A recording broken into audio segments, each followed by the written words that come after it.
The spectacle we had at the 2022 British Grand Prix almost turned to a mourning scene, following a freak accident that almost killed Alfa Romeo driver Zhou Guanyu. But thankfully, the 23-year-old rookie was rescued out of the wreck in one piece and given a clean bill of health after thorough medical examinations. Following the incident, Zhou credited the Halo crash safety device for saving his life. And rightfully so, because without the protection device, things could have easily gone bad. In today's video, we'll discuss the massive crash at this year's British Grand Prix event and how the Halo protection system saved a life.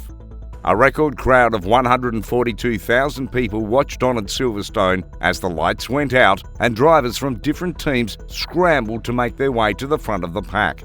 However, the adrenaline rush was halted just 21 seconds into the race, following a collision between Mercedes driver George Russell and Alfa Romeo racer Zhou Guanyu.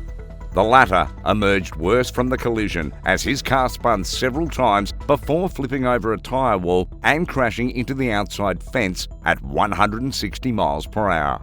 Following the crash, a red flag appeared, allowing George Russell to check on his Alfa Romeo colleague before calling for help from the race marshals. At first sight, many spectators around the Silverstone circuit looked on in despair as the Chinese race driver was evacuated from the scene on a stretcher. Within minutes, Alfa Romeo released a statement confirming the accident and, more importantly, the driver's health status. Following the crash at the start of the British Grand Prix, Zhou Guanyu is conscious and now at the circuit's medical centre to undergo evaluation, a statement by the team read. However, the big news came in later in the day as Zhou himself confirmed he has been given a clean bill of health by medical officials. "I'm okay, all clear. Halo saved my life. Thank you for your kind messages," the 23-year-old tweeted. George Russell, who was one of the first people to arrive at the scene, had this to say after the incident. "I saw the race was red flagged, so I knew it was safe to jump out," said Russell. "I wanted to go see if Zhou was okay and if I could have helped in any way." Sadly, the Mercedes driver couldn't continue the race after the accident and he was forced to retire, but he insisted that Zhou Guanyu's well-being was the priority. "First of all, the most important thing is that Zhou is okay. That was a scary incident, and all credit to the marshals and medical team for their quick response," Russell said. "Obviously gutted to end the race this way, and I'm sorry for the team and the fans," he added.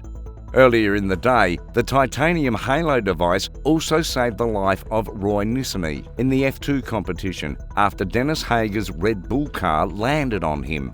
But apparently Zhou Guanyu and Roy Nissany weren't the only lucky drivers on the day. In the accident involving Zhou, as many as 4 drivers were caught up in the chain reaction that led to the carnage. One of the most affected drivers, Alexander Albon, had to be airlifted to a hospital in Coventry for precautionary checks.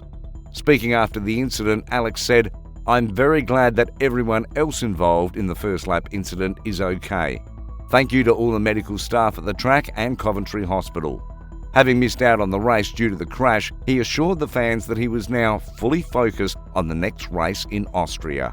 In the end, the race at Silverstone was suspended for about 53 minutes, but none of the drivers or officials could complain. Instead, there was a feeling of relief and anticipation that the Halo did its job and Zhou Guanyu escaped a near-death accident unhurt. After the restart, Ferrari's Carlos Sainz was the fastest across the finish line, claiming his first ever win. Like every other driver in the paddock, he had nice things to say about the Halo. "I was completely shocked," said the Spaniard. "The crash was incredible, and it's crazy Zhou had come out of it. We sometimes criticise the FIA, but you have to give it to them how much they have helped. Today, they have saved 2 lives." Red Bull's Sergio Perez, who came in second on the day, also echoed Sainz's opinion on the crash. "It's been a while since we saw such an accident like that," the Mexican said. "It's hard to see that and try and delete it on your mind and focus on what you have to do." He added, "Well done to FIA because we've come a long way." The Halo crash safety system was introduced by the FIA in 2018. And since then, it has been saving the lives of drivers in the Formula 1 and other FIA series. Initially, there was a lot of objection on the part of drivers, including Mercedes superstar Lewis Hamilton, who at the time preferred the idea of a completely open cockpit. However, the narrative is a lot different nowadays. The Halo safety system has successfully won the heart of everyone in the sport, having saved the lives of drivers on a number of occasions. At the 2018 Grand Prix in Spa, Fernando Alonso's front wheel would have landed directly on Charles Leclerc's if the halo wasn't in place to take the hit. I've never been a fan of the halo, but I have to say that I was very happy to have it over my head today, Leclerc said after the race. I felt the impact, and looking at the image of my car, it is quite spectacular. Still, in 2018, the FIA Formula 3 meeting at Monza witnessed a freak accident where Alex Peroni's car hit a sausage curb at 220 km an hour. The impact of the crash sent the car airborne, after which it landed upside down on a safety fence. The Australian racer was back on his feet a few minutes later, having only suffered a broken vertebrae, but it could have been much worse without the halo. The first thing that went through my mind when I watched the replay was that the halo saved my life, Peroni said in an interview afterwards. I landed directly on my head, and even though the halo was there, my helmet still hit the barrier. Without the halo, who knows what would have happened. At the 2021 Italian Grand Prix last season, a crunch-up between two title-chasing drivers, Lewis Hamilton and Max Verstappen on lap 26, emphasised the importance of the halo.